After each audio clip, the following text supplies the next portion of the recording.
motivate, inspire, educate. Welcome to Ultra Everything. Hey everybody, welcome to another episode of Ultra Everything. Today we have a special treat. Today we are talking and we're recapping Mark and my journey through the Moab 240 race, and we brought our whole entire team. So today's gonna be fun, it's gonna be light, you're gonna hear some crazy stories, you're gonna hear some things that you may not wanna know about me and Mark and the things that happened, but that's okay, because today it's all real, this is what happened, and the only reason that we were able to get through this incredible journey was because of this amazing team that we have in our studio. So welcome everybody. Thank you. Thank you. Dude, super excited. Hello. So I want to, I'm not going to introduce you, but I'm going to just pan out. And Mark here, would you like to introduce your lovely wife? Yeah, so my wife, Jen. Hi. That was really good. And this is my wife, Nikki. And then my daughter, Alexandria. And super awesome dude, good friend, Arturo. Welcome, guys. We appreciate you guys for being here. So this is kind of fun. And this is, I'm a little nervous because my unfiltered daughter is here, so she's gonna let everybody know all my dirt, everything that's going on. It's gonna be one of those ones where you're like, why did I invite you? Oh my God. So it's gonna be a lot of fun though. So anyway, thank you for being here. I'm super excited. And this is just gonna be a conversation about what our journey started. So we just posted our last podcast, which was episode 12, which was discussing this journey that we were about to go on. Now we're back. We're alive. We're back. We're alive. We did it, man. We made it. We yeah, both we finished. did it. You both finished. Holy Yes. shit! Like it was touch and go for a minute there. It was touch and go for a minute there. So tell me about starting off. Obviously, the day that we left was October 11th at 12 o'clock. 12 o'clock. That's when the hammer dropped and we had to take off. How'd you feel going into it?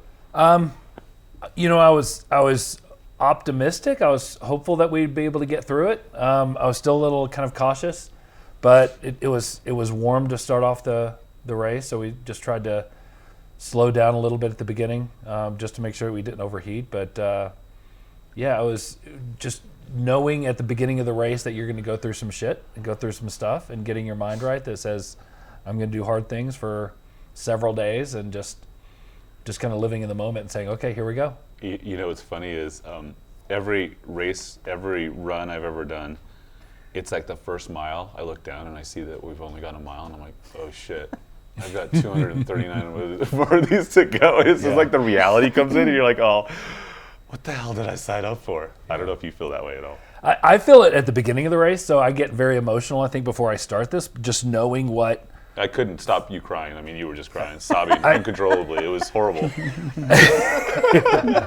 really the first 3 weeks leading up to. Right? Yeah, tell us about that. So that's so funny because, it's not just the day of the race starting. It's like the emotional roller coaster going into it. Like, all of a sudden, it's like, we have a year. And then we have like 6 months. And then I was like, oh shit, we have like a month. And then it's like, oh shit, we got to like leave. Mm-hmm. Like, how did that all play out for you guys?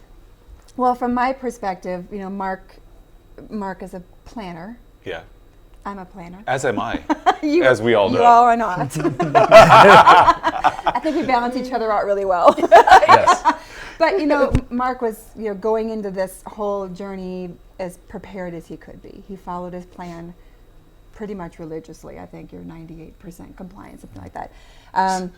He was in compliance. He was in compliance. Good job, buddy. Proud of you. But even we would just watch other people's journeys through Moab, watch videos or, a lot of YouTube type things. Yeah, you guys watched a lot of YouTube videos. We did watch a lot of them. I wanted to kind of understand the course a little bit, especially the section that I was doing. And we had several pacers, so we wanted to make sure that they understood their pieces as well. So we watched a lot of stuff, but even through that, it's pretty emotional to watch people go through that and finish it. So I think he allowed that emotion to kind of continue his training, I would say. But I knew he was ready. I knew you were ready.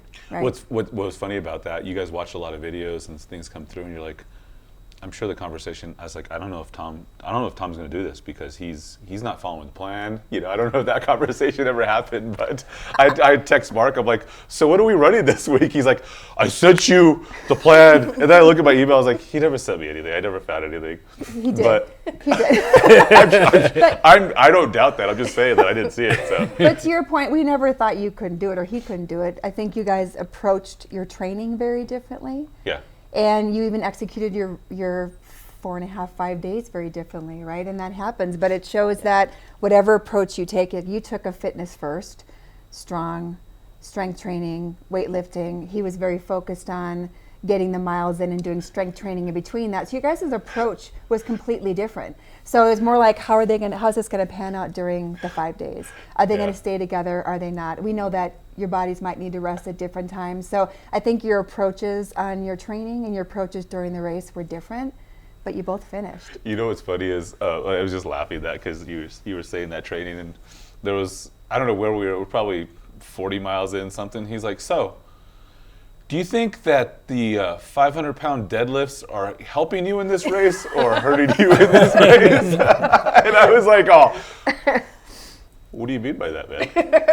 Yeah, I said at the end of the race, I wanted to ask you, did you wish you did more 500, more deadlifts or more running at the end of the race? So which was it? I'm glad I did what I did because I think, honestly, I think that I needed all that mentally to be able to finish. And it was like, I think I had the fitness down that I could kind of struggle through it.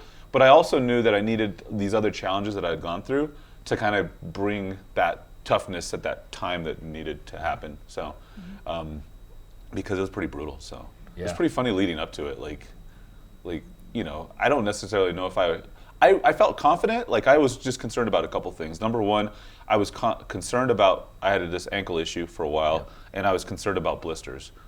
And hydration. Those were my biggest concerns. Like everything else I wasn't worried about. As long as I hydrated, if I could, make sure that I didn't get any blisters, which that failed miserably, and the ankle was fine. I was like, I can suffer through this if I have to. So yeah, and we knew mentally too that you were strong enough that you were going to push through, right? Because of all the stupid things I end up doing all the time. Like, what's he doing? Why is he? Oh God, he's an idiot. That's pretty much it. So. Going into it, like obviously I want to talk to my wife. She was a huge driver in this. Every morning we'd have conversations and she's like, you need to go running today, or you need to do this, or you need to do this. She's like, you need to take this serious. I was like, yeah, don't worry about it. She's like, yeah, don't worry about it. Like, yeah, you need to take this serious. And I think I'm very much a type of person that's like, it's gonna be okay. Like I've committed, I know I can make it through. But at the same sense, I needed definitely you helping me and Nikki helping kind of like push me along, doing some things that I didn't necessarily plan to do, imagine that, or necessarily want to do, but I would just be, sure, let's do it. And you probably got those texts all the time. You're like, hey, tomorrow we're going to do this. You want to go with me? I'm like, sure. Yep. And what did sure mean? That meant you're going to show up. You're going to be there. But yeah, so like the 62 miler that we actually had planned a little bit, and then the last minute the night before we did the 34, the 10 loops around Academy. Yeah. Right.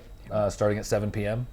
I think all of those little things, all of those little challenges, kind of help your fitness, but then also your mentality and making sure that you're gonna be ready. You're gonna have to run when you're tired, run when you're hurting, run when you're in pain, run when you're dehydrated, when you're lacking fuel. And just keep moving.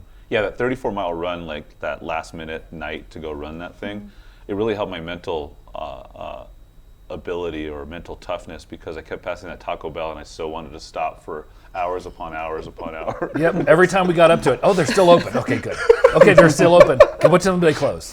Finally, I Googled it and we're getting close. I'm like, I hope they're open still, because I was so hungry. I wanted food. So here we are at 3 o'clock in the morning at Taco Bell. They're open to 3:30, by the way. So all our viewers, I'm not saying it's the best thing to eat, but when you've seen it for 7 hours or whatever it was, every hour on the hour, you're like, I want to eat Taco Bell. So it was pretty funny.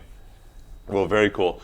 So I want to ask, so for those of you that are listening and watching this, so Arturo and Alexandria were my pacers, and Mark had a team, and they're not here unfortunately today. We were hoping they were going to be able to join us via Zoom, so we'd like to hear their stories. But again, it's a total team effort, and the only reason that we were able to complete this is because of our pacers, our team, just the support that we received was just awesome. And it was, and without them, it would have been really, really difficult to get through some of those lows for sure. Yeah, my pacers were great too. And then Jen, even crewing for the first several days. You want to give a shout out to them so everyone knows who they are? Yeah, so Leah was the first one to pick me up. Several sections with her. And then Mary Evelyn through some really just relentless roads and dirt roads there. And then Zach really leading me up through the mountains. So that was the stretch that I was really worried about from mile 170 up to 200 overnight, middle of the night, steep climbs in the mountains. And then Jen, the last 39, 40 miles, helping me get through. And that was some of my I think my lower points there in terms of fueling and just energy, and just her pushing me and keeping me together. But I'm sure she's being very sweet and really paying attention to all your needs, or was she move your ass, dude? I think I needed both of those at different points. I was both. You were both. I was depended on the everything he moment. needed. I was everything he needed when he needed it. But we can't forget about Josh, And because Josh wasn't present in person, but he was a huge support for me on the kind of logistics side with helping pace or inform me of where they're at with paces, and kind of we had the spreadsheet that we used to kind of determine how long you have for aid stations, and Josh was really instrumental in kind of helping me with that too. That's Absolutely. awesome. Yeah. Yeah, you guys had it down for sure. The spreadsheet, these are where we need to kind of stick to if we're going to complete this, and this is the pace that we need to stick to. So, And you're over there kind of winging it. I'm wing. Yeah, to a certain degree, yes. I would not. Oh, yes. Mark and I As you have heard, Mark had, how many pacers did you have? 4. 4?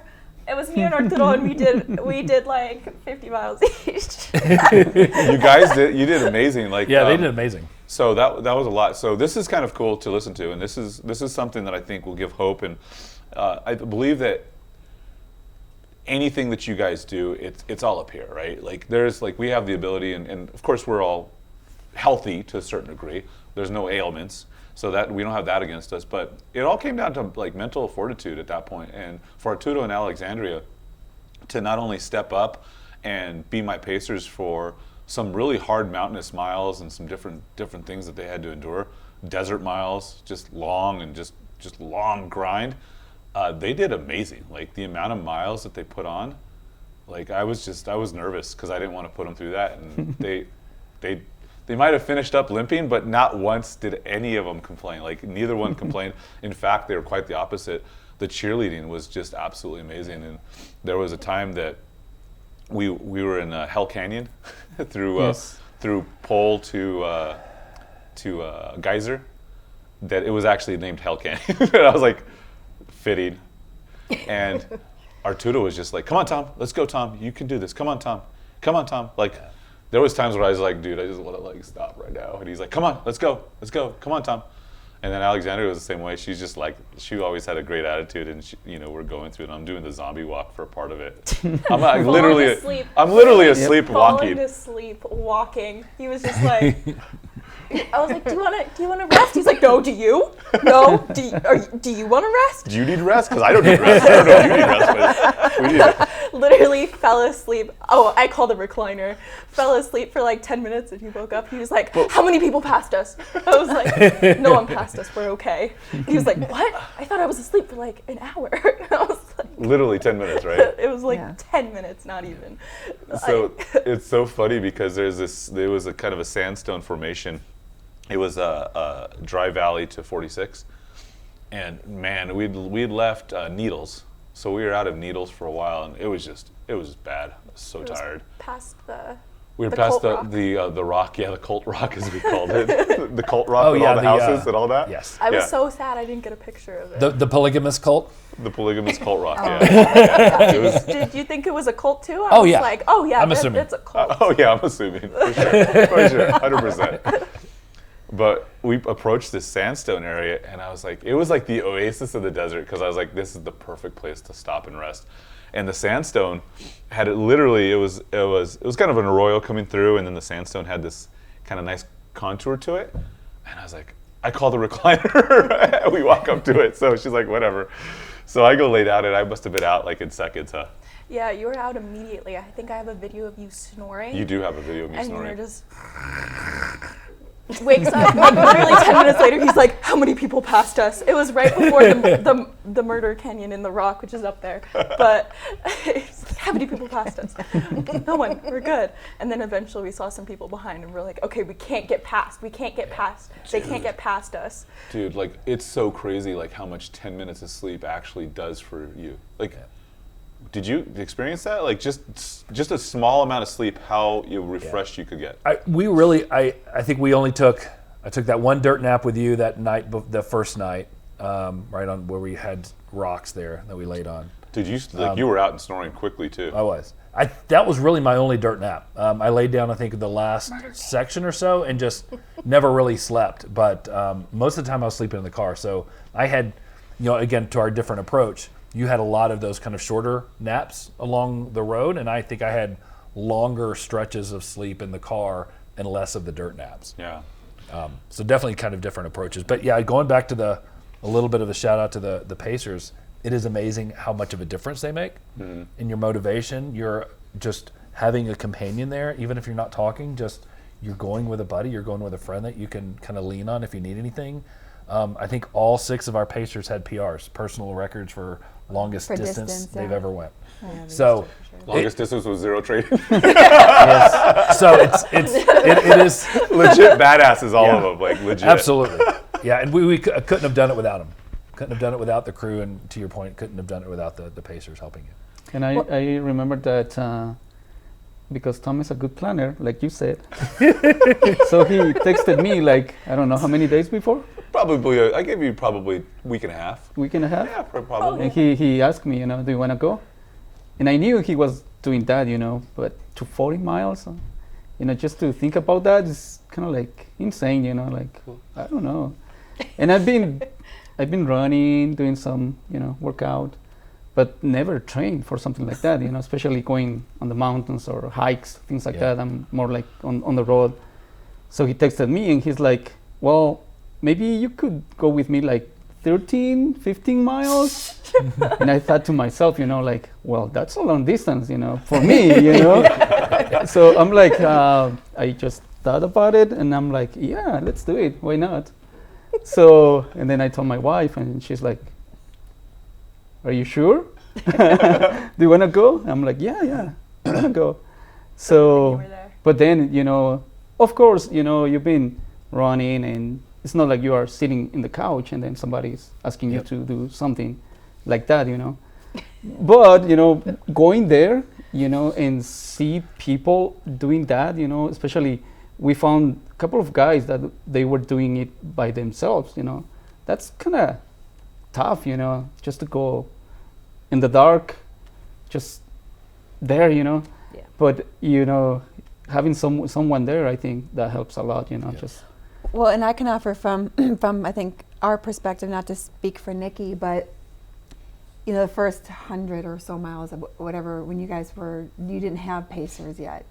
I don't know that either one of us slept very well, honestly, during the first couple of days because of that. But as soon as you picked up Leah, and she started with the pacing, and then I knew from then on out he'd have a pacer the whole time. And when you started with him, I finally felt a little bit at ease, because I didn't know if you guys were going to split up or not. But just to know that I know that our friends and you guys are going to have their backs, and I felt I can finally maybe relax a little bit and be a little less stressed, a little less worried about how you're going to be. Water because you hadn't had anything to drink. She was my pseudo mom, trying to get, because I had to prepare for my 40 miles too. So she's like, hey, are you drinking water? I'm like, no, you need to. I'm like, okay. So, but just knowing that you guys were there as Pacers, I think it relieved our anxiety with you being out there, for hours and hours at night by yourselves and so forth. Is that fair?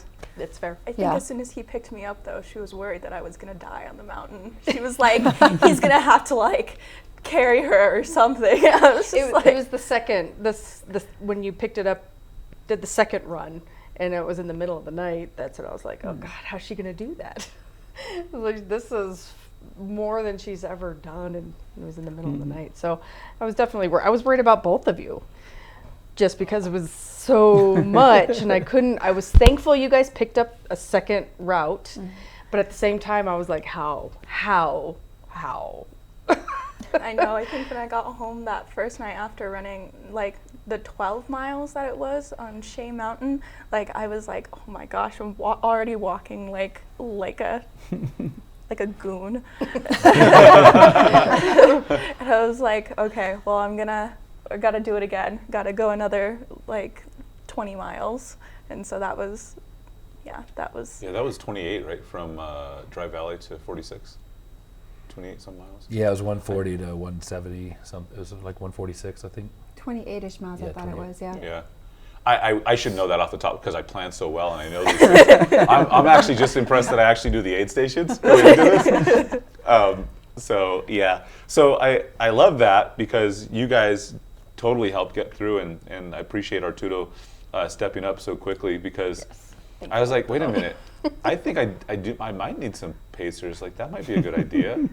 And I think I've been thinking about this for a year now, of course, to do that. So It was like 4 days before, and I said, well, where are Alexandria and Arturo going to go? Yeah, I don't know yet. I don't know what sections They'll yet. be there.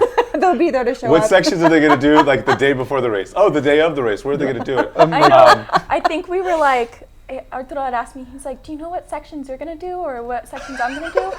I was like, no. He's like, okay, I'll just go. We'll be there. We'll just go wherever he wants us.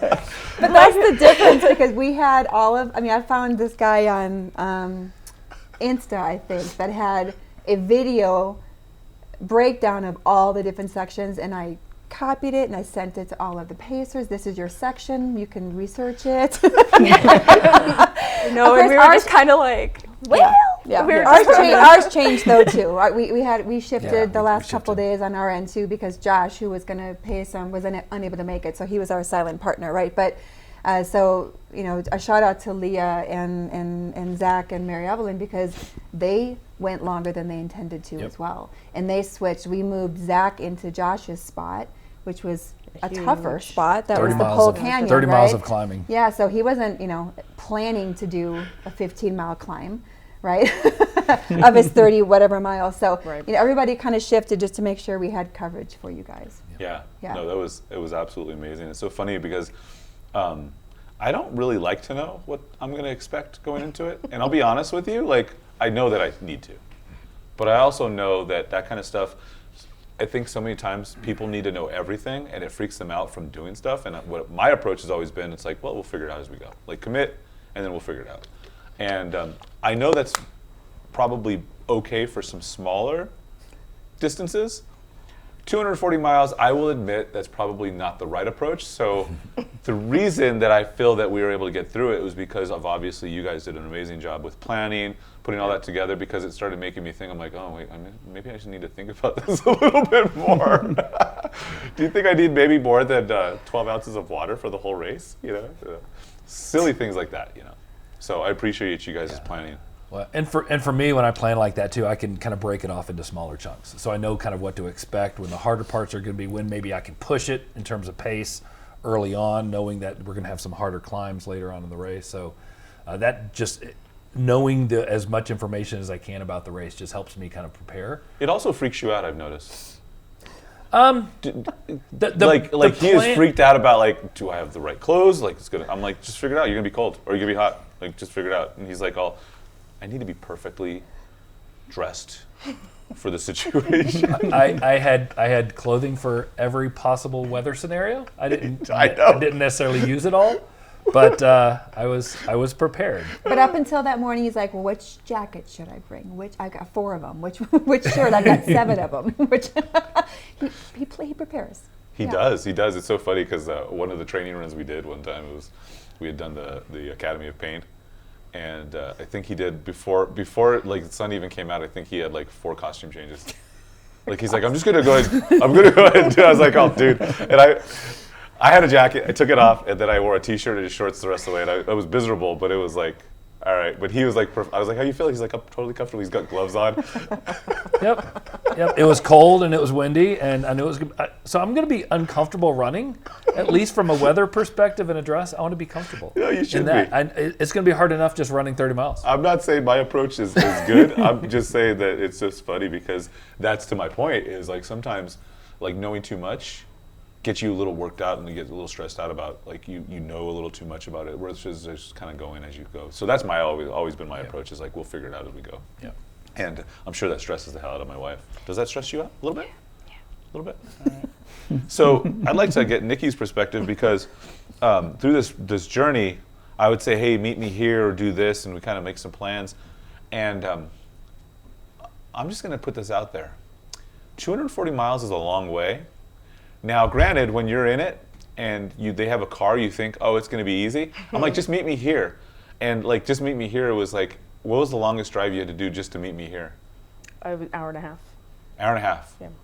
Hour and a half drive. How many miles? Oh. Didn't even pay attention to that, really. Yeah, like it's Those long insane. roads. It is. It's not just a quick jaunt to this place. It's like And making sure you're going to the right place. Yeah. I think Geyser was over 2 hours though, wasn't it, for Chaplin? oh, you guys went the wrong way to Geyser, right? Well, Yeah. I did. I went with But there's 2 ways. There's 2 ways to go. I went one 2 ways to Geyser. that GPS told me to go and it was closed. So it did an extra back. hour of driving on that last aid station. that yeah. sucks. Yeah. Just going No, down so from we- there right, to where we right. were, the hotel, it took us Over an hour forever. Yeah. to get Yeah, it back was- from Geyser. But No. I mean, we did go one way, but it was the back way. There was no one. So I was like, well, let's just keep going. Hopefully we'll see somebody. And we finally saw some markers, fortunately. And I just kept looking at the clock and I said, well, he's not supposed to get there till this time. So we're still in good time to arrive to Geyser. He's moving pretty slow. We got plenty of time. No, it'll it wasn't be that. fine. But we were in some back country, and of course Google wanted us to go on these roads that my car wasn't going to do. Sure. It was like So- these random roads for no reason. But so we finally got to Geyser, but when we left, everybody was like, "We'll just follow." So I was like, "Okay." So followed everyone else, and I was like, "This whole thing is paved." What? It was a completely paved road on the way down. It wasn't paved up. And it's so crazy because the amount of time that Car going. the amount of time that Trying you to just throw us off spent a cliff. traveling was just like in my brain, like we're in this for it took 100, like I guess 115 hours and a half for me, somewhere in there, right? You were Yep, at what? 1:15. I was just a half an hour ahead of you. Yeah, and in your brain when you're lack of sleep, I think I had probably about 5 hours of sleep in that time, and you probably had not much more. I had like 7, 8, I think something it like was around that. 7. Yeah, around Yeah. 7. I think we calculated. Yeah. So just like, hey, just meet me here. Like the commitment that it takes just to get out there and to be there, and she was out at the aid stations to meet, and so it was absolutely one of those things that you just look forward to. It's crazy because you're so done. You're so done. Like you're like, this is the stupidest thing. Why am I here? And then you see your family. You show up and you see a smiling face, and you get the encouragement, and it's so absolutely amazing. I want to give a shout out to my 2 younger daughters that are not here, Abigail and Amanda, because they were so instrumental in me being able to be successful at this. Just like when my watch died, my Garmin died. So I had no idea how fast I was going. I had no idea, any of this stuff that I had to go. And the last night, well, not really the last night, the night before we finished, it was from Geyser to Porcupine. Like I had no idea, and I knew that you guys had left probably about 2 hours before I had left, and I was like, I got to catch up. I got to, do this. And so Amanda was my navigator. So she'd send me text messages, how far ahead you guys were, what the pace was, like what my current pace was, and I'd get messages from them like, tell them not, like, be careful, don't hurt yourself, because I'm like trying to like haul butt. And it was funny because I got into Porcupine and you guys are there kind of getting, just sitting there, and Jen like looks up. I'm like, hey, and she looks up, and then she's like, what are you doing here? I was like, oh no, just passing through. I'm in this race, this 240-mile race. It's so crazy to run into you. And she's like, no, I mean, how the hell did you get here so fast? And I was like, oh. Yeah, your moving time was really fast. Yeah, it was really fast. And it started going fast. Yes, and that was startling almost to see you there because we had no idea where you were. We didn't have service a lot Well, I of think the the last time right? you saw me was at 46 with this giant nasty blister Yeah. on my foot where you're like, he's not finishing this thing. No, I never thought that, No, but no. I thought he's going to be. His eyes thought he's that. going to be in a lot of I'm pain. like, oh wow. I'm like, that sucks. Yeah. Good You're luck. like, Good luck, buddy. I know, buddy, I know you did it, but it's probably not going to work out. buddy. You did it, okay, Well, we buddy. were very in tune with, first of all, kind of a shout out to Destination Trails because their tracker was really, really good. Yeah. And it was very helpful for us to monitor because Mark didn't have service on his phone a lot of the time. We didn't communicate sometimes for 12, 14 hours. Right, so it was really good to kind of get a gauge as to when you were going to see you at that aid station. Yeah. To your point, we had to prepare and get to the aid station, right? Yeah. Make sure we're ready for you so you can rest and change clothes, socks, whatever you need to. But they had a really good tracker. But Fortunately. exactly, it was really very helpful. It was really nice, and just having the estimation of when Yeah. they were going to get to the next place, how long it would take, how fast you were going. It was a really nice tracker. Yeah. It really was. They do a great job. Yeah. The whole thing was really well organized. But to your point about when we saw you at Porcupine Rim, when we left was it Road 46 Geyser or Pass. Geyser Pass? You had no intentions of leaving anytime soon, it seemed.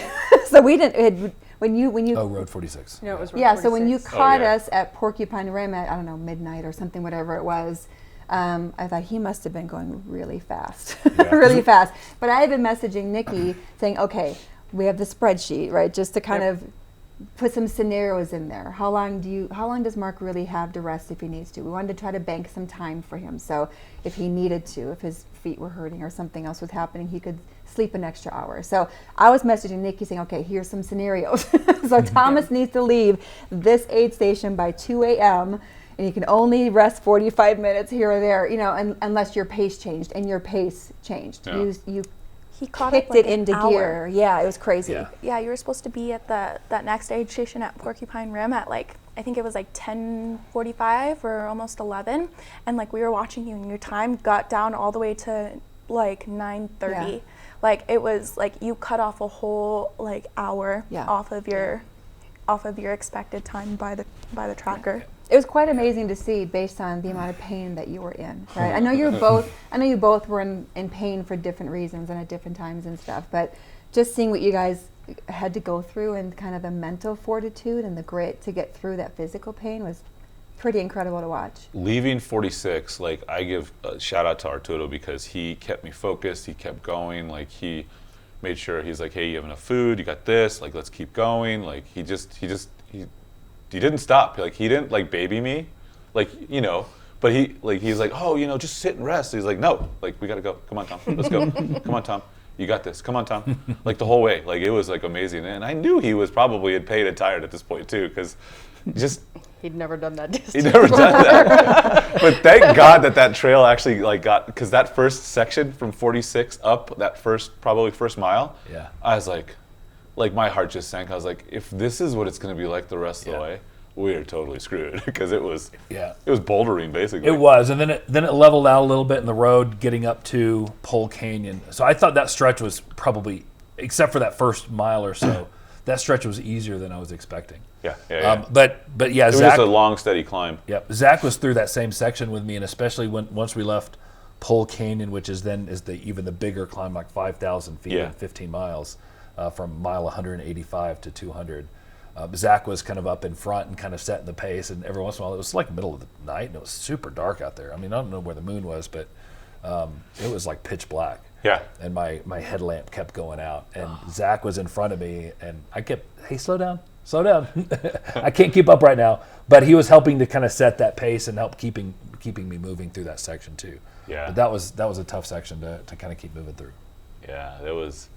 Yeah. It was horrific actually. It was just was a an straight climb. endless It was hike, just a you know? straight It's just climb up, and it's just Man. oh my God. Yeah, we heard You found your somebody stick. at the aid station telling found somebody the else stick. about the next section, And Zach's like, did he just say 5,000 feet of gain? It's like, I'm like, yep. He's like, okay. All right, here we go. So, do you want to tell everybody about what your watch said as far as your finished mileage and then your total elevation climb through your Garmin? 'Cause Yeah, mine so died, so yeah, so it was my Garmin. I kind of recharged it throughout, so my Garmin was able to stay up the whole time. But my distance kept being off, so I really wasn't trusting the distance between the aid stations. Ultimately, I had so it's supposed to be 239 miles. Technically, they call it a 240. I got 249 miles on my Garmin. With over 31,000 feet of gain. well, to our point, we actually were off by about a mile because we missed a turn at one point. I knew we were at least going to be off a mile, right? We went a half mile extra in one section. We had to come back. Yeah. I just 9 miles is a little bit. But you know what's interesting? I saw a lot of people in that group, and a lot of them had clocked Yep. about the same on their Yep. Garmin, so 249, 250 Yep. miles. So It wasn't out of whack from what other people were tracking on the yeah, Garmin. yeah, and 31,000 feet of gain. 31,000 feet of gain. So just to kind of put that in perspective, 31,000 feet of gain means we lost 31,000 feet of it's Yep. like, and that's, I think, is worse. Like, I don't know about you, but Yeah. those were some painful sections going down. So there were some downhill sections I thought were going to be really runnable and downhill and flowy. I was like, nope, because they're just so technical. It's Yeah. either we got super steep trails going down, right in the Pole Canyon area. It was like straight down. Shea Mountain was straight down once you kind of got up there too. But even Porcupine Rim, that last section was just slick rock, and it was drop offs of a couple of feet here and there, and it was none of that section was runnable downhill and not enjoyable. It was tough, and then your feet are just my feet were hurting really bad too, just the ends of my feet and my toes just continuing to hit the front of my shoes. Yeah. Just because you're going down, and it's so technical that you can't really run. And now at this point we're sleep deprived. It's at the end of the race. And it's like the worst. You're like just let it be over. Like, this needs to be like, it just needs to be done. Yeah, those last 20 miles felt like they were never going to end. And just wanting to get down off of the mountain, off of the trails, bouldering that last section there, and just saying, because the last, I think, 3-4 miles was the paved bike trail, and just wanted to get there and just it's never ending. It's like you go around a corner, and it's like, oh, geez, I have more. When I was very worried with Porcupine Rim because it was all at night, and I was thankful that you were lucid during that time, because a lot of people start to hallucinate, many miles before that. I mean, you did, Thomas, right? But I was literally quizzing him. I'm like, what's your birthday? What's your social security? I wanted to because there were sections on Porcupine What's Rim. our account? Do you have any secret accounts? Do you have anything that I don't know about? Secrets out of them. But there were some sections at Porcupine Rim that were very, very narrow, as you know, Thomas, right? And it's a cliff right there. Yeah, And death is right there. It really could be very dangerous. So I was thankful I was with him. I was very worried about you not having a pacer at that point. But Dude, I was hallucinating big time then too. I'm like, okay, stay on the trail. Don't go sightseeing. Stay on the trail. Yeah. Be in your mind. Like, be right here. Like, I was like, I knew that I was hallucinating. So I was like, dude, you got to stay focused. Like, right now, you're like, come on, dude. You were seeing shadows. he was telling me, I see shadows, and then what was the other thing? Oh, signs. And the rocks were Like, painted. there's Oh, a in the- sign over there, or a house or something. I'm like, no, this is not real estate. Hey, there's a house for sale. Let's- Just sold signs. Why is there just soul sign in the middle of the desert? Like, that's so crazy. Okay, it's time to There rest a little bit. It Yeah. was insane, like how vivid. Like, I had never experienced that to that level. It's crazy. Like, every bush, like, nothing was scary, but every bush had a face in it. Like, every bush, every tree, everything. In fact, some of like there was a stick and then there was a bush growing out, and it was like some kind of cool topiary that was the design of whatever it was. And I was like, wow, that was really pretty. Like, somebody spent the time to do that, is what I was thinking. And then all the trash on Porcupine Rim, it was just horrific. Like, how much trash that they allowed up there. there None. was no None. trash. It was just the whole thing was just littered. It was like a garbage dump the whole way. And then I stop and I tap it, a rock, and I'm like, oh, that's a rock. Why'd they paint it like a milk carton? That's so weird. Wow. It was just so crazy, man. It was nuts. I did not hallucinate, but I saw faces in well, maybe I hallucinated, but I saw faces. I did That's see hallucinating. That's hallucinating. faces in the bushes. Yeah, And especially at night when your headlamp and then like the face turns as you run by it. Yeah, you're like, Because the shadow is a little bit different on the plants. It was crazy. I saw that. I saw Groot a lot from Guardians of the Galaxy. It felt like in every bush it was like, oh, it's Groot. That's crazy. That is hallucinating. Yeah, That's hallucinating. just faces. But again, faces. just the amount of time, like you think about it, like it was the last week. Like you think about it, like 115 hours. Like although you're in it, it went by so fast. Yeah. And it was like the last week. All of a sudden, you're like, what happened? Like what happened to that week? So weird. It was the same way for Jen and I too. Oh, I could This is imagine. gone. I could imagine. You I guys kept asking, what day is today? Where? What day? Even those like few days that we were there, like after, I think, like there was like almost like no sleep once we got there. It was just like keep going, because then you'd get to like an aid station at like 2 a.m. And so then we had to go and drive an hour and a half to your aid station. So then we had to wake up at like 12. So you got like 3 hours of sleep before then. And then you had to go drive, and then she had to go drive back. And then she had like go drive back to the Airbnb an hour and a half. Yeah. And then like going and picking us up at like 7 or like 12. I was like, what the heck? Like there I've been was even staying at the aid stations watching you all sleep. That was fun. Yeah, those While you slept for an hour and a half, 2 hours. Nikki and I, so I know you don't prefer Dry Valley Aid Station. You said it wasn't one of your favorites, just in general, when you guys volunteered the year before, but that was my favorite aid station. Yeah. Because Nikki and I got there I think before you did. I was there setting, I think I got there around midnight or so. And Mark and Leah came rolling in, and they slept in my SUV for, I don't know, 3 hours or so. So I just, Nikki and I, and you showed up, and then I think Alexandria and Arturo, you showed up as well. And we just sat at the aid station by the fire with blankets on and just talked to other pacers and crew and even some runners, and just kind of, it's a different kind of a connection you have, I think, as a crew member with what's happening there. And it was just kind of a really fun, beautiful time to kind of just hang out with your friends and while you're sleeping and just get to know people and understand their journeys, where they're at, right? It was really kind of fun. Hearing their stories. Yeah. And You know what's funny? One of the hardest parts for me is just because I'm up always trying to get things for people. Like I'm definitely a person that likes to serve people. That's what happens. So one of the hardest things for me during the aid stations was to ask for stuff or to let them get stuff for me. They're like, let me get that for you. I'm like, oh, it was just really difficult. And that was like the most amazing thing, was being able to get that. And you're like, no, you need to focus on you right now. Like you don't need to worry about this stuff. And shout out to all the people at the aid stations. They were amazing, the volunteers, but my crew, my kids, like, at 46, getting hot, chili dogs, because those chili dogs were so good. I could barely walk at that point too. Like I only did like some of it, but like I could not move, and I'd be like, Amanda, can you go get me some food? Can you go get me something to drink? Can you go get this for me? And I'd be like, yeah, like no complaining at all from zero them, complaining, which was a surprise. Right? yes. But they were just like, everyone over there was so The only helpful. complaining I heard from Alexandria was when we were approaching 46 and Nikki flies by because we're on the road now. I was so upset. So we're wasn't off upset trail. about We're off you. trail. We're off trail, and now we're on that road, that highway, right? Yep. Road 46. Road It just 46. seems like it's forever to get there. And Nikki goes, like, she's on her way, and she drives by. I'm like, well, that's not very cool. Like, she could have picked you up. Like, I was like, Cars passing by on the road, it sounded like they were going like 1,000 miles per hour. I was just like, why are you driving so fast?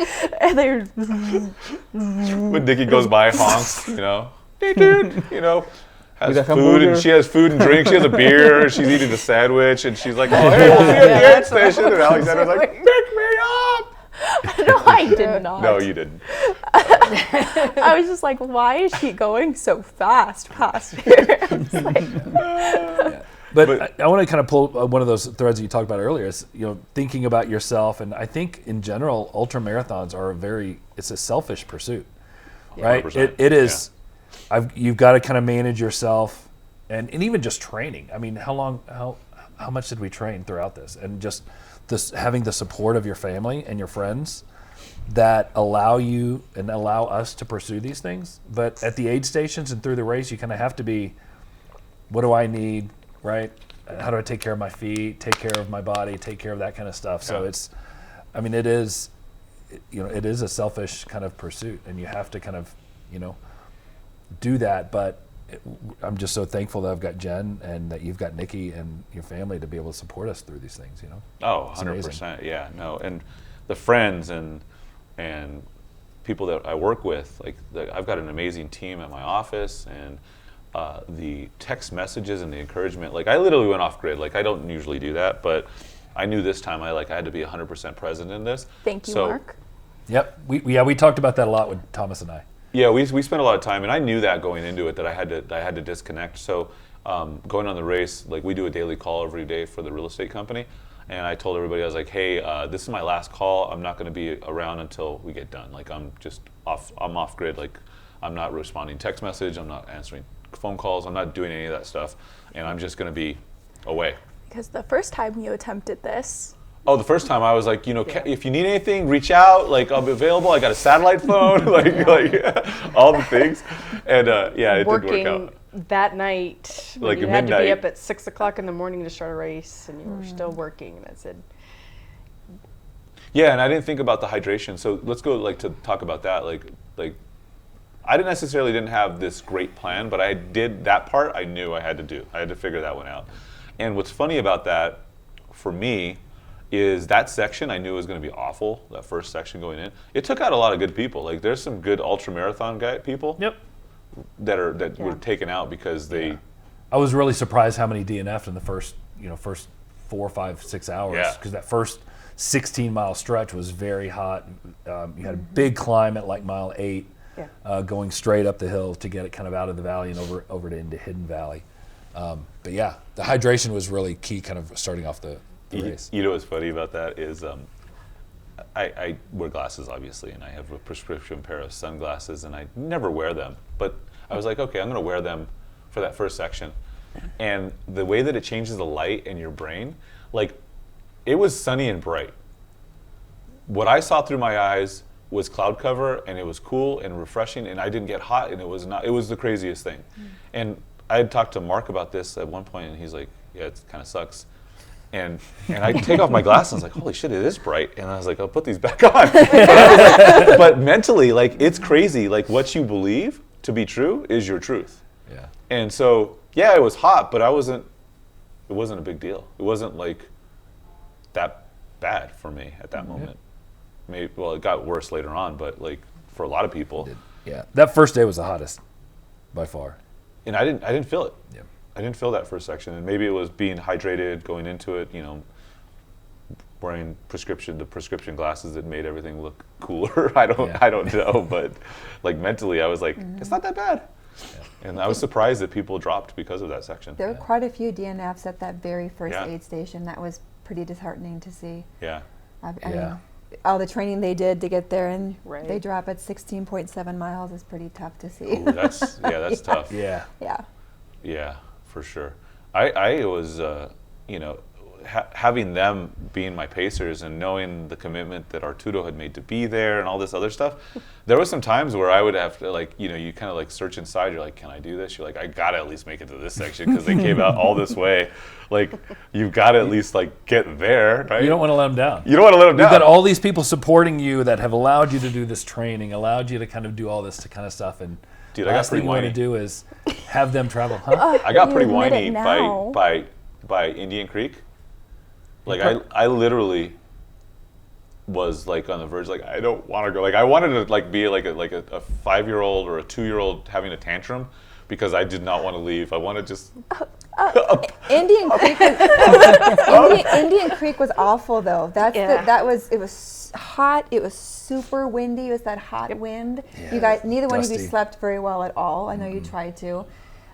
When they left, I'm like, well, God, this really sucks. I would not want to be them having to get out of the car and go continue on. That was at 67-ish miles, something like that. Oh, at that point, I was like, I Yeah. already had the conversation. I'm like, I don't want to do this. Like, why am I here? I was just like questioning myself already. I was like, way too early, Tom. Way too early to question life choices. But that was a rough section. That's where you DNF'd the first time, was at Indian Creek. Did, yeah. And so, just being able to get up and keep moving that was like a breakthrough kind of moment for me, because that's where we ended the first time. So. And I think after we rested there a little bit. We didn't really sleep much. It was so windy and rocking the car, and it was just hot inside the car. But it was amazing how refreshed I felt just laying down for a little bit. Because I was feeling bad too. But once we kind of started getting up and walking, I'm like, all right, I feel great now. Let's go. So yeah, it was while the weather kind of sucked and it was hot and windy and just dust and dirt flying everywhere. It was pretty nasty. I felt refreshed heading out of there. Yeah. I didn't feel great heading in either, but it was getting warm. It was getting warm. One of the things I remember was we were at Pole Canyon, and there's no place to sleep. I was thinking that was like a sleep station. They had 2 cots in there and a bunch of chairs and a couple of space heaters where I'm like, dude, we're all going to die of a fire. God, it was so hot. I thought we were going to, it was like, it almost seemed dangerous to me, right? Because all these... we didn't want to go in. They had the tent, so they have the big canvas tent. They had it all enclosed on all 4 sides. They had a fire in the middle of the tent. You got there earlier than we did because it was cold as shit, so we were happy to get in there. Well, we were talking about it earlier. I think we left that aid station at 12:30, and y'all got in just like 20 minutes after we did. Oh, really? Yeah. Okay. So y'all were really close. Y'all got in. If y'all got in like at 12:45, we left at 12:30. 12:50, I think we got So there. it was starting to get really cold. That's where we put on all of our clothes too. Okay. When we headed up, but just walking into that tent, to your point, it felt really hot and a little dangerous. Yeah. It felt like a sauna inside there. So I'm like, nope, I'm just gonna sit outside. I don't want to get too comfortable. I didn't eat. Inside the heat That's the tent. problem, because That's right. you are cold and tired, and then you get by the fire, and then you don't want to. And You don't wanna get all up. the comforts, right? All the You know, comfort. like, Like mentally, you're like, oh, it's pretty comfortable. I just like, want to stay here for another Just 5 keep minutes. bringing me or 10 food and let me minutes. sit by the fire Yeah. and hang out. But the for a crazy thing about that is, like, I had gotten that to that point, and I was like, because I'd given him a time how long we were going to be there, so that time came and then it went, and I was like, just a little bit longer. He's like, no, Tom, we need to go. Like you said, like I already gave you 20 more minutes.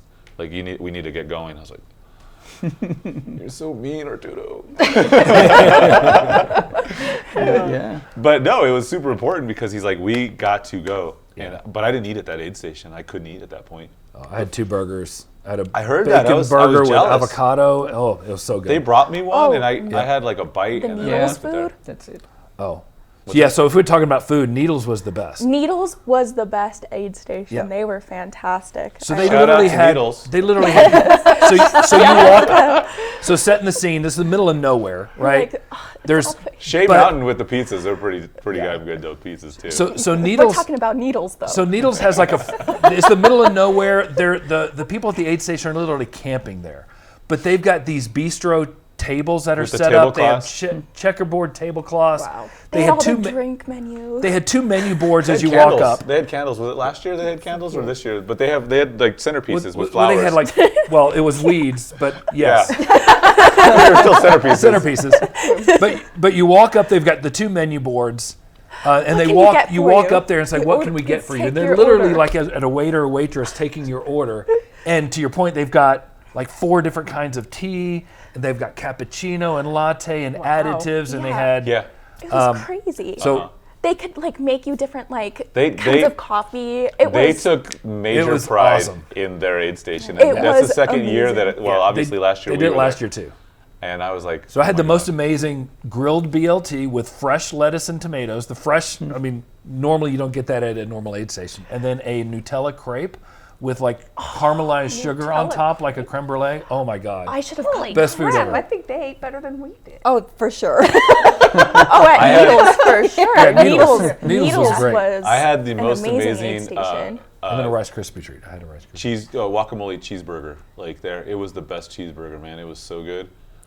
Yeah. And they were just like so helpful and Yep. everything, and just like so happy. And just the fact that they came up to you, they would ring a bell every time you came in, and then they'd be like, "Okay, well, so what can we get for you? What would you like?" And you'd look at the menu. They're like, "Okay, and we'll bring it out to you. You sit down." And like, they let us had know real what you bistro need. tables. Yep. And the chairs, like the hard chairs, were actually a nice to sit down at a the chair folding. versus the folding chair. And they were hard, and I was like, oh, this is so much nicer, because at that point you're like, Yeah.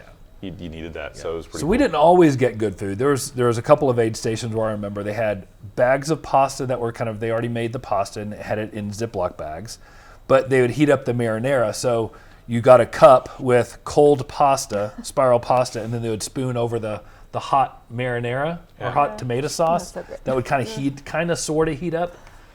So that was a lot of what we got. But yeah, Needles was great for food. Yeah, I think it comes down to resourcefulness, the ones that had been there years before, but all of them were amazing. So they all tried to help. Absolutely. And maybe they didn't have all the right stuff, or maybe limited resources, but I mean what do you kind of expect? Like that was like the extreme side where we got pampered, and then you got the other side, which wasn't bad, but it was like in comparison, you're like, well, I guess I'll just eat this. This is fine. But Like a toddler upset, like I want cheeseburger. But I mean, we prepared as much as we could on some of our long runs too, where Jen brought us burritos that one for morning, sure. and then Nikki and Jen brought us, the burgers. So Hi, it was guys, yeah. it was amazing how much you could eat. So sitting at an aid station, there's some I had like 3 hamburgers with bacon on it, and grilled quesadilla with bacon, and just burritos, just stuff in your face as much as you can during between those aid stations. Really to help What's fuel funny up. about that Fuel, is, I go to my gym and they're always like, are just like, what the hell did Tom eat today? Like, how did you eat like 15 minutes before? I was like, yeah, I ate like before I got here. And they're like, how can you do that? I was like, man, I've been training for this. Like, it was training for like physical fitness and eating at the same day, because usually those don't go hand in hand. Yep. Like I needed like an empty stomach because I'm gonna vomit, but it's like anything else. I guess you train yourself to be that way. And on an ultra marathon, it's super important that you feed yourself, because things are gonna go bad real quick if you don't have the right amount of fuel. And I don't know about you, but I hate goos and I hate all the sweet stuff. I cannot handle that. Like, it's just, I'll take a You burrito. did not like that during the race. You were like, I need salty. He did not like anything sweet during the race. Yeah. When I started craving different stuff too throughout the race, it's like, okay, I don't like that anymore, because it was like I had these oatmeal kind of peanut butter sandwiches that was like, ugh, and this awful in my mouth. And then someone at Needles gave me a Rice Krispie treat. I'm like, oh, that's amazing. It just went down really well. And then he ate all of my Rice Krispie treats during our section, and I didn't get any of mine. I did. I went 3. You know, the one thing that I discovered that I wish I would have known about this earlier was those Go-Go Squeeze apple sauce the apple containers. Dude, so my kid had one, and I was like, "Can I take that?" They're like, "Sure." And I took that. That was from Geyser, right? Geyser. And I was like, "Oh my God, I could have had like 10 of these. Like, these were amazing. Like, Yep. quick, easy, goes down." It digests easy. It's quick sugar. And I think that was the Talking helpful about part. digestion.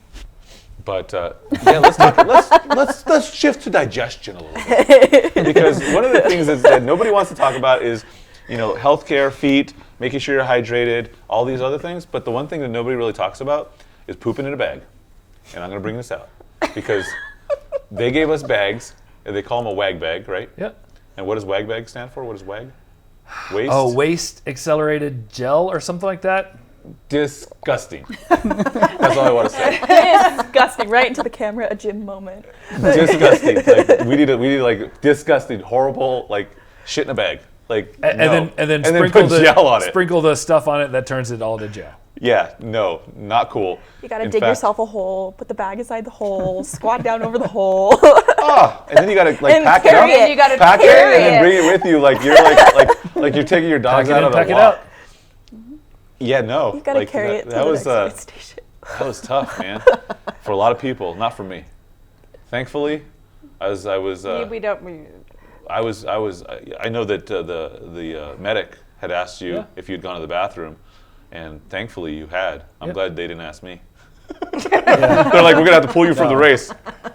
No, but the medics were actually great, though. I mean, they really were making sure: are you sleeping? Are you eating? Are you hydrating? Are you doing all these things? In addition to taking care of just feet after feet after feet, and the nasty, 4 days out there, your feet are pretty bad, and they were amazing out there. Dude, feet were so bad. Did you guys get blisters? I did one at the end, but it wasn't that bad. But you, man, when he was going down, at one point, he was so bad on his feet. I was like, I don't know if he's gonna make it, I don't know if he's gonna, come on, Tom, I don't know if you're gonna make it. And then his knee, kind of like, you gotta.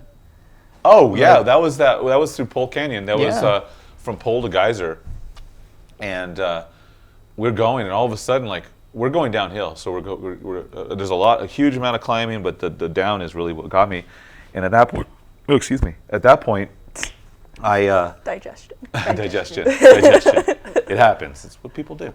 I was favoring this foot so much that I caused stress on this side, which ended up causing my quad to lock up. And I think what happened, and Alicia had actually told me this, but she says ultimately what's happening is it's getting tight and it's pulling your kneecap out, and then before you know it, you can't walk. And that's what happened to me on the first Moab. So I was like, oh shit, like I couldn't, like this leg didn't work because of the blister, was hurting, and then all of a sudden I couldn't even move. Like I was limping. I was like, no way, come on. And it was just awful. So I got the pole, my trekking pole, and I'm rubbing it out and I'm digging it in, and we got to a spot, and literally I was like, man, I need my roller. So I texted Nikki that I needed a roller because we had cell phone service at that point. And literally 2-3 minutes, maybe 5 minutes tops, Trevon comes walking down, and he's another runner, and he's limping. He's in a bad way too. Oh yeah. He's got some bad blisters. But he's like, do you need a what did he call it? A roller, running roller or whatever he says. And I was like, yeah, that'd be amazing. And he's like, all. This pacer actually had it on it, so it wasn't as like here you go. But it was like this whole entire time, like you didn't see anybody carrying stuff like that with no. Like how crazy is that? Like the moment that I needed, like I literally needed this in order to be able to loosen up the muscle to be able to keep moving. And at that moment, within literally minutes of that happening, the person walks up that actually had the tool that I needed in order to get. It's crazy. Blows my mind. Probably the only one carrying it too. The only one carrying it. And we were like probably 6-7 miles away from the next station. Yeah, no, it was early in the morning. Well, I'd asked him, I said, hey, do you know how far it is? He's like, I don't really want to tell you, because it was like 8 miles or something is what he had said at that point. And I was like, God, it was just awful. But I was able to get that, and he's like, hey, my bib number is 95. He's like, when you get over there, just if you put it there, if not, it's yours. And Arturo gave him some Advil because he needed some Advil, so we swapped, Advil. We were doing some trading there. Got the Advil, got the roller, rolled it out, feeling better, was able to keep moving. And then one of the cool things is because they left and I rolled out, and then we got to them, and there was kind of this crossroads that we were going up, and he's like, I got to take care of these blisters. So he was like taking off the shoes, getting everything ready. He's got to fix his feet.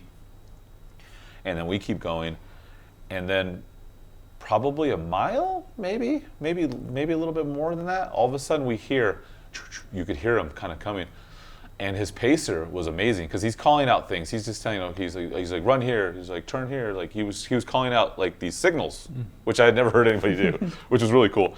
But then Trevon's right behind him, and he's going, and they're moving, and I was like, I didn't say anything, but Arturo at that point, I was like, let's go. So I stayed with them.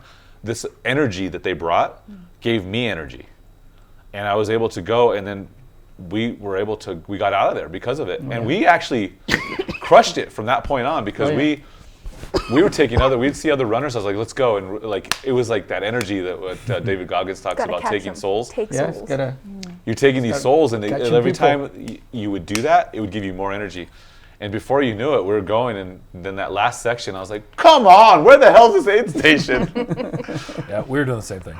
Through that brush, I'm like, this is stupid. I'm like, come on. And we got through it, but that energy just shifted. Yes. That was the turning point, because if all those things wouldn't have happened, I wouldn't have this beautiful belt buckle that I brought with me today.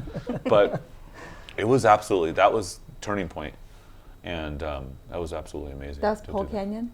That was Pole Canyon. Was that and your, Geyser. was that your Geyser. darkest spot?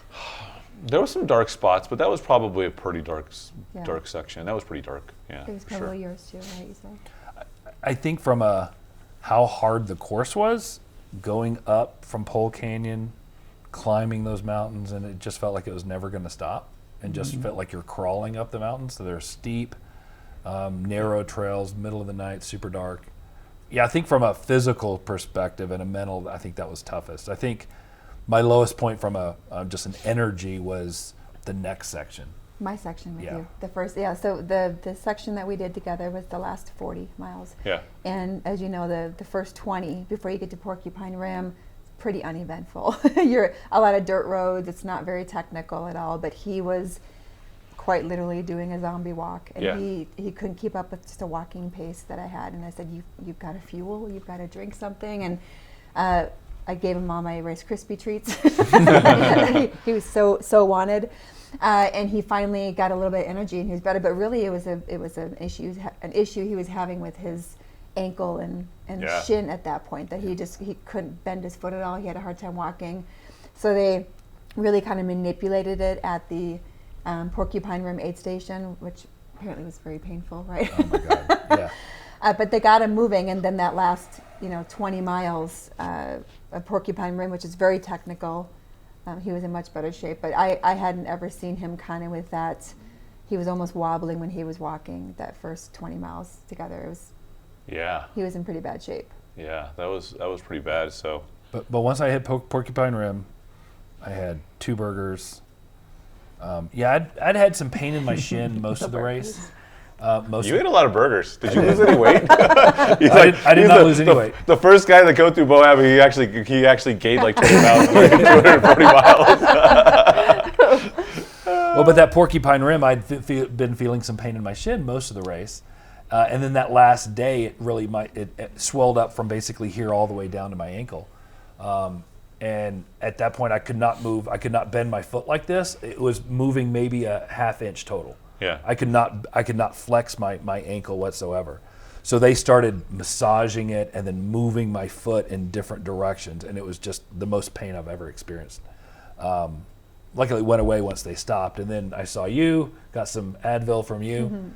And then You really saved his race because the Advil helped. the Oh, manipulation. he was popping Advil like a crazy guy. So I never take Advil. He never does. In fact, he I gives me never shit. take it. He gave me shit. He's like, so is this part of your race plan? You're going to just take Advil? I'm like, yeah, if I need to. Yep, and he took it the whole time. I would say though, after Stop judging me. after having 2 burgers, after them manipulating my foot, and then the Advil, I felt like I was a different person. I'm like, oh my God, those pills are magic.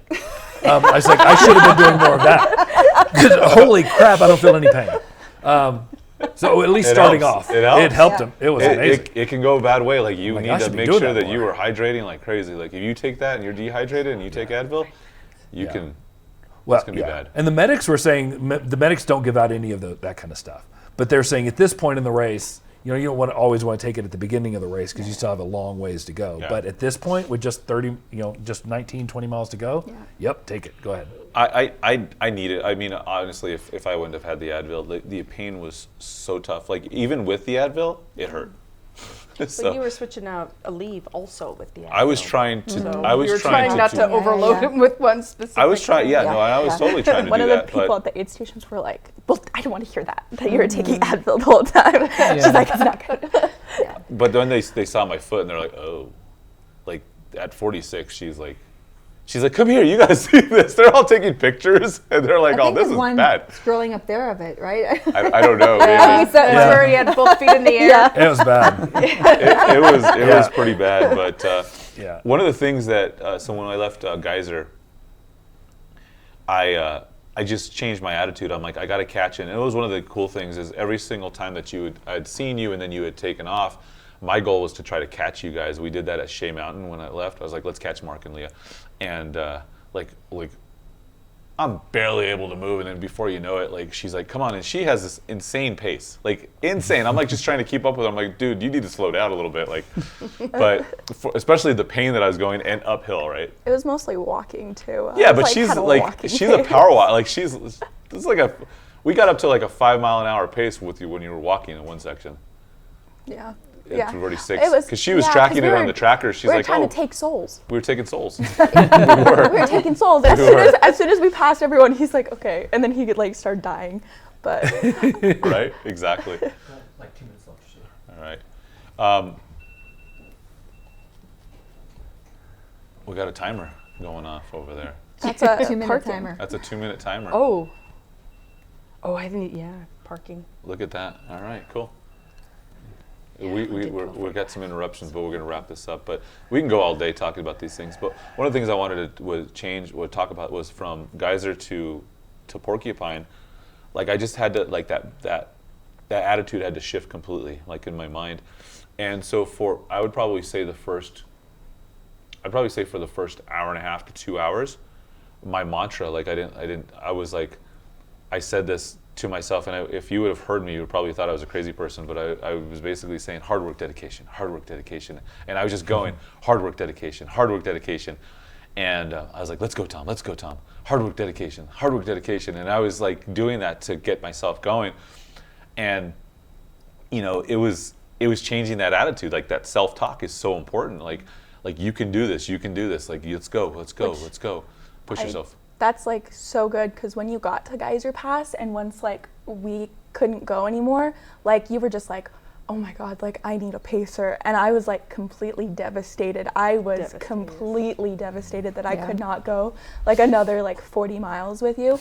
But you were just like, I need a pacer to finish this. So it was just like hearing that like you had to switch that mindset and that you like you were by yourself that whole time, like that last 40 miles, like, and that's crazy because you had gone 200, but like that's really nice to hear that like you had to switch that mindset because you were now by yourself and you had to he was trying to catch you so hard. He was trying to catch you.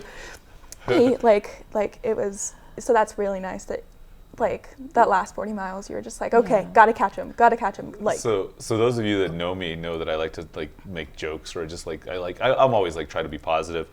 So as I'm passing people, as I'm doing the hard work and dedication, I'd approach somebody. I'm like, excuse me. Do you know if this is the way to the belt buckle? Is this the way to the belt buckle? And they're like, what? I was like, and they'd like look at me all like crazy, and then they kind of smile, and they're like, yeah, it is the way to the belt. I was like, all right, gotta go. And I like just kept going. And so every time I'd pass somebody, I'd say something like that. Taking souls. And they're like, yeah, it is. But what was cool about it is Tristan, shout out to Tristan, he finished.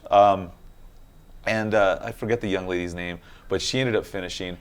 But she was at Geyser, she was right next to me, and she was in a bad way. And when we got to the top of leaving Geyser going up, and there was that big climb on that road, she had like this really weird kind of like negative attitude. And I was like, all right, guys, this is where it makes. We got to go. Let's go. And I took off.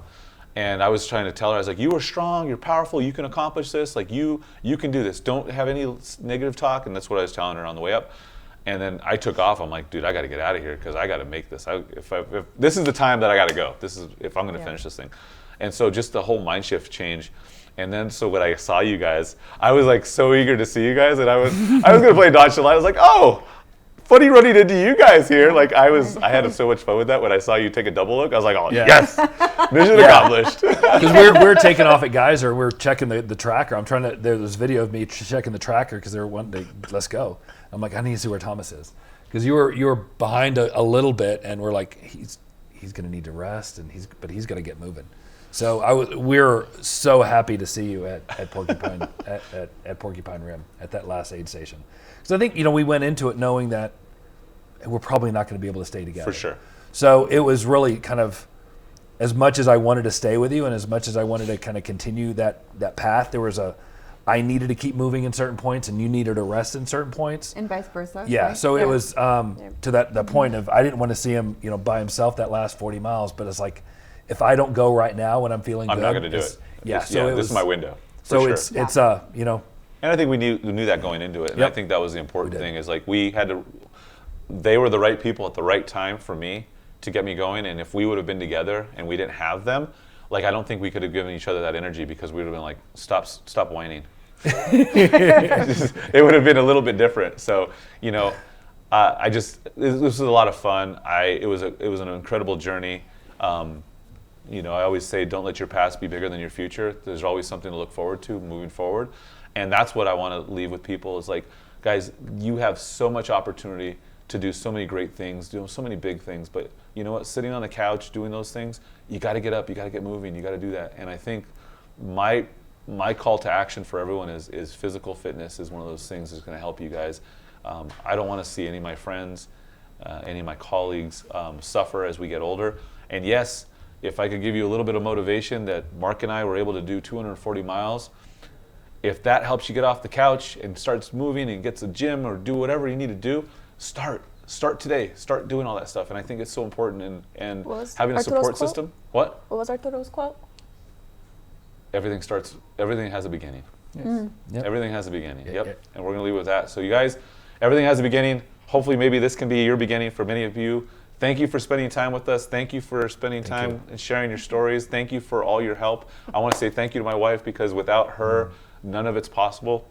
We're an incredible team and we work hard together, and I just am a little crazy. So And can I say one thing? yeah. Because I did not give a shout out to Mark's mom earlier. Oh yes. Barb, she was also there. She didn't pace, but she was at the start line, at the finish line, and a huge support for me during the absolutely. process. Yeah. When I was, having a little bit of anxiety, she helped calm me down. She also took care of my dog for a couple of days while I was getting ready to do the section. So thank you to my mom-in-law. I love you very much. It's important that you say that, because I have a lot of support here, but Nicole in our office, like she's so amazing. She sent me a couple of texts when I needed them most, and it really helped. Just reading those words and knowing that there is an entire group of people that were supporting you. And I can't name everybody, because I got so many different texts and so many different things that helped me at certain times that I was able to read them. Although I didn't respond to them, they were super helpful. But the messages I got from my kids, from my wife, from everybody, just the support, just to be able to do this, you don't understand how much that helps. And today you guys have an opportunity to give people support, give people encouragement, and let's choose that. Let's try to give people encouragement in everything that you do. Everything that you do, just saying hi to people, being nice, and I think those are some important lessons for sure. But you are stronger than you know you are. You can overcome anything, and I think that's one of the most amazing things. I think Nicole needs another, she just needs more praise, because you were able to leave and be gone and not have to answer, and she was taking care of everything. And Everything. agree She 100%. everything. And she needs more. She needs the recognition. She's amazing. She is absolutely amazing. So shout out to Nicole. Multiple shout outs to Nicole. Yeah, for thank you, helping me. Nicole, too. So Thank you. And to everyone following us on social media, Jen was Absolutely. posting a lot, and when I got back, there were so many people that were kind of following the journey, tracking us the whole way, and were hey, our family was talking about you every day, and the kids were looking at the trackers and stuff. It is amazing that it takes a village to do these kinds of things, but the sense of motivation and that you get, and the energy that you get from people that are all encouraging each other, right? And it doesn't have to be 240 miles, right? That's stupid. But just anything, right? Just trying to better yourself at anything, and the courage and the motivation, if we lift each other up, is just absolutely amazing.